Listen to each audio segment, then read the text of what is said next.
Steve Diana को महल के अंदर आने से मना करके खुद बेस बदलकर बड़ी ही चालाकी के साथ उस महल के अंदर चला जाता है।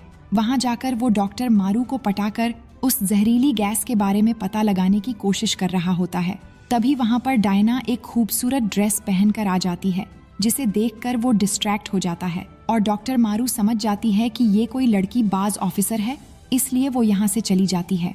डायना इस पार्टी में आकर लूडेनडोर्फ पर हमला करने वाली होती है और उसे मारने ही वाली होती है। तभी स्टीव आकर उसे रोक लेता है।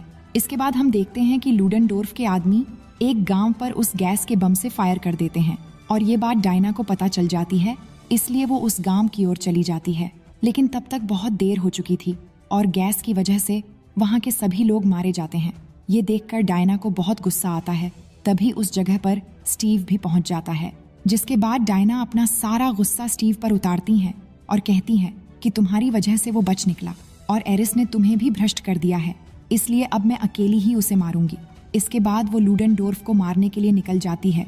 वहीं स्टीव के साथियों ने लूडेन का अड्डा ढूंढ लिया था और साथ ही उन्होंने डायना और स्टीव के लिए आसमान में धुएं के रूप में सिग्नल छोड़ दिया था, जिसका पीछा करते हुए डायना उसके अड्डे पर पहुंच जाती है और जर्मन सैनिकों को मारते हुए उसके ऑफिस के अंदर चली जाती। जिसके बाद लूडेनडोर्फ डॉक्टर मारू की बनाई कैप्सूल को सूंघ लेता है, जिससे वो बहुत ताकतवर बन जाता है। फिर यहाँ डायना और उसके बीच एक जबरदस्त फाइट शुरू हो जाती है। अब शुरू में तो वो डायना पर भारी पड़ता है, लेकिन बाद में डायना उसे बहुत बुरी तरीके से मारती है और ज्यूस की तलवार से उसे खत्म कर देती है।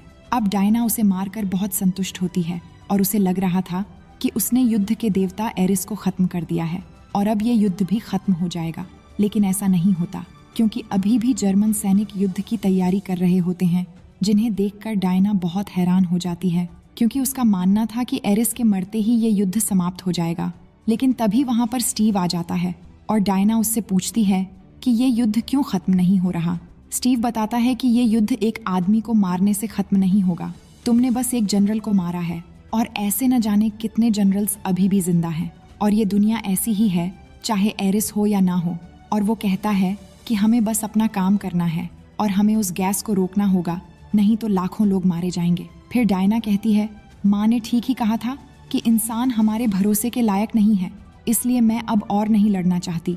इसके बाद स्टीव और उसके साथी अकेले ही उस गैस को रोकने के लिए चले जाते हैं। तभी यहाँ लूडेनडोर्फ के ऑफिस में सर पैट्रिक आ जाते हैं, जो स्टीव के सीनियर ऑफिसर होते हैं। वो डायना से बात करने लगते हैं, जिससे डायना समझ जाती है कि यही एरिस है। जिसके बाद वो अपनी तलवार से उस पर हमला कर देती है, लेकिन उसकी तलवार उस पर लगते ही नष्ट हो जाती है, जिसे देखकर वो हैरान हो जाती है कि ऐसा कैसे हो सकता है। फिर पैट्रिक उसे बताता है, दरअसल ये तलवार गोड किलर नहीं बल्कि तुम हो और तुम ज्यूस और अमेज़न की रानी के समझौते से बनी एक संतान हो और तुम ही हो गोड किलर। फिर पैट्रिक उसे अपनी पावर से दिखाता है कि कैसे इंसानों ने हमारी पृथ्वी को पूरी तरह से बर्बाद कर दिया है, और वो कहता है कि अगर तुम मेरा साथ दो तो ये पृथ्वी एक बार फिर से हरी भरी हो जाएगी। बस हमें इन इंसानों को आपस में लड़वाते रहना है, जिससे धीरे धीरे पूरी मानव जाति खत्म हो जाएगी और इसके बाद धरती एक बार फिर से स्वर्ग बन जाएगी। लेकिन डायना उसका साथ देने से मना कर देती है, जिसके बाद पैट्रिक कहता है कि देखो, मैं तुमसे लड़ना तो नहीं चाहता, लेकिन अगर ऐसा हुआ तो बहुत तबाही हो जाएगी। ये कहकर वो अपने हाथ से जादू छोड़ता है, जिससे वहां पर एक बहुत बड़ा धमाका होता है और डायना बहुत दूर जाकर गिरती है।